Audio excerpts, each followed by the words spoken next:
Kulikuwa na kijana alionekana maskini sana aliyechekwa na kila mtu, kumbe hawakujua kuwa ni milionea na ni tajiri mkubwa. Palikuwa na kijiji kimoja ndani ya jiji lenye pilikapilika nyingi, jiji la Mikocheni, ndani ya Dar es Salaam. Hapo aliishi kijana mmoja tajiri sana aitwaye Elia. Alikuwa na kila kitu, magari ya kifahari, jumba kubwa la kifahari, na pesa nyingi ambazo hata asingemaliza kuzitumia kwa maisha yake yote. Lakini licha ya utajiri wake, Elia alikuwa mpweke. Alijua watu wengi walimpenda kwa pesa na mamlaka yake, ila hawakumpenda kwa moyo wake wa kweli. Elia aliwahi kuwa na mahusiano mengi, lakini hakuna mwanamke aliyempenda kwa dhati. Wote walikuwa wakivutiwa na mali zake tu. Kadri siku zilivyokuwa zikiendelea, ndivyo moyo wake ulivyozidi kuwa mpweke. Alitamani kumpata mtu wa kumpenda kwa moyo wa kweli na si kwa mali zake. Siku moja, Elia alifikiria wazo la ajabu. Aliacha maisha yake ya kifahari na kuamua kujifanya ombaomba aliyepooza. Alijua kama angemkuta mtu ambaye angemjali hata akiwa maskini na mlemavu, basi huyo angekuwa wa kweli. Alimwambia mama yake ambaye alikuwa mfanyabiashara maarufu na baba yake ambaye ni mwanasiasa mwenye nguvu. Walijaribu kumbembeleza asiende, lakini alikataa katakata. Elia, baba yake, alisema, ukitambuliwa huko mtaani, unaweza kutekwa au kujeruhiwa. Nitakuwa mwangalifu, Elia alisema, ninaenda mbali Mikocheni B, mahali ambapo hakuna anayenifahamu. Basi aliondoka, alivaa nguo zilizochakaa, akakaa kwenye kiti cha magurudumu na kuanza kuomba msaada kwenye kona ya barabara tulivu. Naomba msaada, aliongea kwa sauti ya chini. Siku nyingi zilipita bila mtu kumjali, wengine walimpuuza, wengine walimwangalia kisha wakaondoka haraka. Elia alihisi hana thamani tena mpaka siku moja, mwanamke kijana aitwaye Neema alipita. Neema alikuwa mrembo wa roho. Alikuwa na miaka ya 20 na kitu, alikuwa na macho yenye huruma na tabasamu la kweli. Baba yake, Mzee Ramadhani, alikuwa mkulima mdogo wa bustani maeneo ya Mikocheni. Neema alimwona Elia akiwa amekaa kwenye kiti cha magurudumu, akionekana mnyonge na mwenye njaa. Moyo wake ulijaa huruma. Akasogea, akapiga magoti karibu yake na kumuuliza, uko sawa kaka? Elia alishtuka. Ilikuwa mara ya kwanza mtu kumzungumzia kwa upole toka aanze kuomba. Najaribu tu kujikimu, alisema kwa sauti dhaifu. Neema akaangalia pochi yake ndogo. Hakuwa na pesa nyingi, lakini akatoa sarafu chache na kumpa. Hizi ndizo nilizonazo, naomba zikusaidie, alisema kwa upole. Elia alihisi maumivu moyoni, si kwa huzuni, bali kwa kuguswa. Hakuwahi kuguswa na mtu namna hiyo kwa upendo usio na maslahi. Asante, hujui umefanya nini kwangu, alijibu kwa sauti ya chini. Neema alitabasamu. Una mahali pa kulala, aliuliza. Elia alitikisa kichwa. Hapana, akasema. Neema alikaa kimya kwa sekunde chache. Naishi na baba yangu, nyumba yetu ni ndogo sana. Ningependa nikusaidie, lakini sijui kama baba atakubali. Alimwacha Elia na kukimbilia nyumbani kwao, moyo wake ukiwa mzito wa huruma. Neema alipofika nyumbani, alimkuta baba yake, Mzee Ramadhani, ameketi kwenye mkeka akipumzika baada ya kazi ngumu shambani. Uso wake ulijawa na uchovu, lakini bado alibeba uso wa upole na hekima aliyojulikana nayo. Baba, Neema alianza kwa sauti ya kusita. Ndiyo mwanangu, Mzee Ramadhani alijibu, akitazama juu. Nilikutana na kijana mmoja pale mtaani, kiti cha magurudumu, anaonekana mgonjwa sana na hana mahali pa kwenda. Nimempa sarafu chache lakini moyo wangu unasumbuka. Je, nilifanya jambo sahihi? Baba yake alimtazama kwa muda kisha akavuta pumzi ndefu. Haipaswi kumwacha kijana huyo ajeze usiku mtaani. Tunapaa juu ya vichwa vyetu, hiyo ni zawadi ya Mungu. Nenda kamlete hapa. Tutampangia sehemu ya kulala. Neema alijawa na furaha, akavaa ushungi wake na kukimbilia kule alikomwacha Elia. Alipomfikia, Elia bado alikuwa ameketi pale, macho yake yakiwa mbali sana, labda akiwaza juu ya maisha. Neema alimkumbusha kwa upole. Baba yangu amesema hutakiwi kulala tena mtaani. Twende nyumbani, tutakupa mahali pa kulala. Eliya alishtuka. Hakuamini jinsi watu hawa waliomwona kama ombaomba walivyokuwa na huruma. Kwa msaada wa neema, walirudi nyumbani, nyumba ndogo ya bati lakini yenye upendo wa kweli. Eliya alipovuka kizingiti cha nyumba hiyo, alihisi joto la familia. Joto la kweli ambalo halikuambatana na pesa wala hila. Usiku huo, Eliya alipumzika kwenye godoro lililotandikwa sakafuni.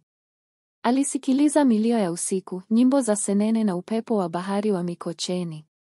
Kwa mara ya kwanza baada ya muda mrefu, alihisi salama. Neema alileta bakuli la uji wa ulezi. Eliya alikunywa polepole, akihisi joto lake linaingia hadi moyoni. Unaweza kukaa kwa muda wowote utakaotaka, Neema alisema kwa tabasamu. Tunapenda kukusaidia. Eliya alijibu kwa sauti ya chini, asante. Huenda nimepata zaidi ya nilichokuwa natafuta. Siku zikapita. Neema na baba yake mzee Ramadhani walimtunza Eliya kwa moyo mmoja.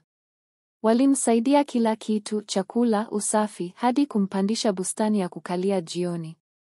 Eliya alipenda kutumia muda wake na Neema. Aligundua kuwa Neema alikuwa mcheshi, mwenye akili na mwenye moyo wa dhahabu. Alikuwa akicheka kwa furaha kama mtoto, jambo ambalo Eliya alikuwa hajalifanya kwa miaka mingi. Jioni moja walikuwa wamekaa bustanini wakitazama jua likizama juu ya mitaa ya Mikocheni. Neema akamwangalia Eliya kwa macho ya huruma. Wakati mwingine unaonekana mwenye huzuni, alisema kwa sauti ya chini. Unawaza nini? Eliya alitaka kusema kila kitu lakini alijizuia. Akasema, nashukuru kuwa hapa. Nimepitia mengi. Alitabasamu kidogo, lakini Neema alihisi kulikuwa na kitu zaidi. Lakini nyuma ya pazia huko mjini, wazazi wa Eliya walizidi kuwa na hofu. Hawakuwa wamesikia lolote kutoka kwa mwana wao tangu alipoondoka. Kila usiku mama yake alikesha dirishani, machozi yakimtoka, akiomba kwa Mungu asikie chochote kuhusu mtoto wake. Baba yake, japokuwa alikuwa mkali na mwenye misimamo, alianza kuwa na hofu moyoni. Labda tulimkandamiza mno, alikiri kwa mkewe. Lakini bado nataka amrudie binti wa Chief Mase. Hiyo ndoa ingeisaidia sana familia yetu kisiasa. Siku moja mzee Ramadhani alikaa na Eliya bustanini. Nikikuuliza, utaweza kuniambia ukweli, mwanangu? Aliuliza kwa utulivu. Ulifanya nini mpaka ukaanza kutembelea kiti cha magurudumu? Eliya alikaa kimya, moyo wake ukipiga kwa kasi. Akaamua kusema uongo. Nilipata ajali, alisema. Nilihitaji upasuaji lakini sina uwezo wa kuumudu. Mzee Ramadhani alihisi uchungu. Hakujua kuwa alimpenda kijana huyu kama mwanawe. Alipoingia ndani jioni hiyo, alimuita Neema. Eliya anahitaji msaada. Tutauza mazao yetu hata kama kidogo ili kumsaidia. Neema alikubali na wakaamua wasimwambie Eliya, walihofia atakataa msaada. Wakaanza kuuza matunda yao sokoni. Kila senti waliipanga kwa ajili ya upasuaji wa Eliya. Lakini sokoni mtu mwingine alijitokeza, Juma, kijana tajiri kutoka Sinza aliyekuwa akimfuatilia Neema kwa muda. Alimjia tena na ahadi za magari, maisha ya jiji na ndoa ya kifahari. Neema alimkataa kwa upole. Moyo wangu hauko huko, alimwambia. Juma alikasirika, akamwambia Neema ni mpumbavu kuchagua kuishi na maskini badala ya tajiri kama yeye. Neema hakujibu, alitabasamu na kuendelea kuuza mazao yake. Marafiki wa zamani wa Neema waliokutana naye shuleni wakaanza kugundua kuwa anamsaidia maskini mlemavu. Mmoja wao, Sofia, aliyekuwa na wivu wa muda mrefu, alishirikiana na Juma kumshawishi Neema abadilishe mawazo. Lakini Neema aliwakatia. Nampenda Eliya, alikiri mbele ya Sofia. Si kwa mali, bali kwa moyo wake. Sofia alikasirika. Unampenda yule kiwete? Maskini hana lolote. Neema alimkazia macho, usirudi tena hapa kama hutaheshimu maamuzi yangu.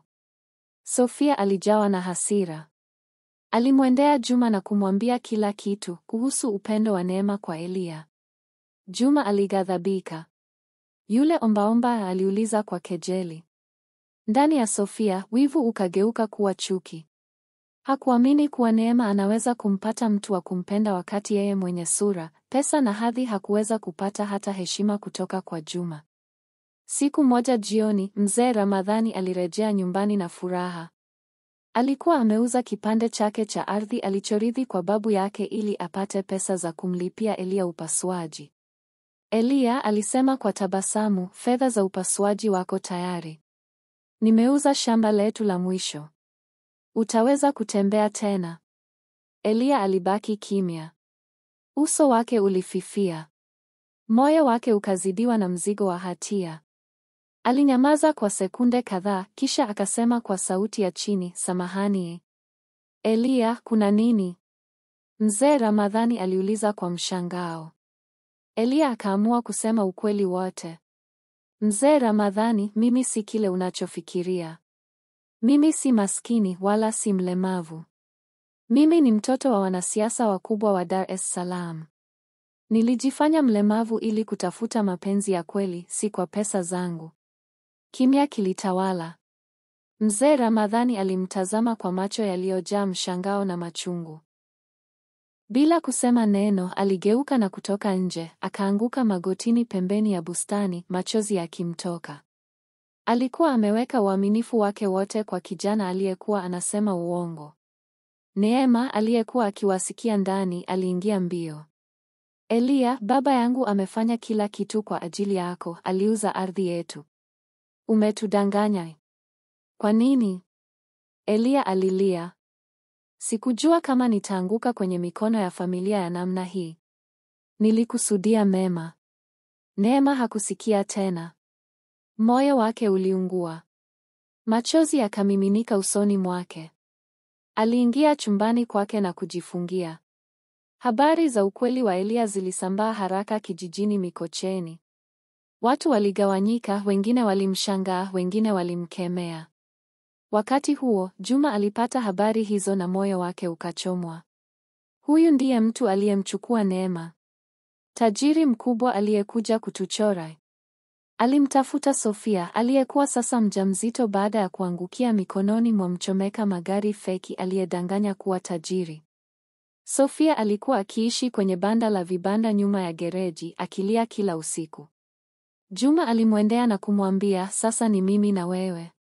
Lakini Sofia alicheka kwa dharau, wewe huna chochote. Umekuwa ukijifanya kutumia magari ya bosi wako. Wewe ni mwongo tu kama wote. Juma alisononeka, akaondoka akiaibika.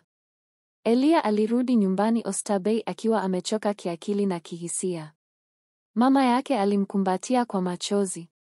Asante Mungu umerejea salama. Lakini baba yake alimsalimia kwa baridi. Nashukuru Neema alikukataa. Huo mpango wako wa mapenzi ya kweli ulikuwa upumbavu. Kisha akamtishia, utamuoa binti wa Chief Masa au ujiandae kwa matokeo makali. Elia alikataa. Siwezi kuoa mtu nisiyempenda. Baba yake akapiga meza kwa hasira. Hii familia haitaharibiwa na hisia zako za kijinga. Usiku mmoja Elia alimpigia mama yake na kusema, naondoka. Siwezi kuishi maisha ya uongo. Akarudi Mikocheni. Alipofika, Neema alimshtukia mlangoni, machozi yakimtoka. Umerudi? Nimerudi kwa ajili yako, Elia alisema. Niko tayari kuanza upya. Mzee Ramadhani naye alimsamehe taratibu baada ya kuona dhati ya toba yake. Baba yake Elia akapanga njama. Aliwapa Neema na baba yake nyumba kubwa, biashara, kisha akawashawishi waondoke kwa Elia. Neema alikataa. Baba Elia akatishia maisha yao. Neema akampigia Elia, akamweleza kila kitu. Elia kwa hasira akaenda moja kwa moja kumkabili baba yake, akiwa na bunduki. Ukimgusa mzee Ramadhani, nitakuwa mwenyewe, alisema. Baba yake alilia kwa mara ya kwanza. Nimeshindwa kama baba, alikiri. Baba yake alikuja hospitalini, akaomba msamaha kwa mzee Ramadhani. Ramadhani, mzee wa hekima, alisema, maisha ni mafupi, chuki haina nafasi. Neema na Elia walifunga ndoa. Miezi mitatu baadaye, Neema alipata ujauzito. Furaha ikarudi nyumbani kwao. Siku moja, gari la Neema liliharibika. Akatembea hadi gereji ndogo. Pembeni alimwona mwanamke aliyekuwa mchafu akila mkate kwa huzuni. Ni Sofia? Neema aliuliza. Sofia alilia na kumweleza kila kitu. Alidanganywa na fundi aliyefadhiliwa na Juma. Alijikuta mjamzito na hana pa kwenda. Neema alinyamaza. Kisha akatoa daftari la hundi akaandika kiasi kikubwa. Anza biashara. Maisha yako bado yana nafasi, alisema. Sofia alilia kwa shukrani. Neema alitabasamu na kuondoka. Mwisho wa hadithi. Hadithi hii inatufundisha upendo wa kweli hauwezi kununuliwa. Uaminifu, huruma na msamaha ni silaha za maisha bora. Na kwamba kila mtu anastahili nafasi ya pili. Mimi naitwa Maria. Kama umependa simulizi hii naomba usubscribe, ulike na ukomenti kwenye video yangu. Asanteni.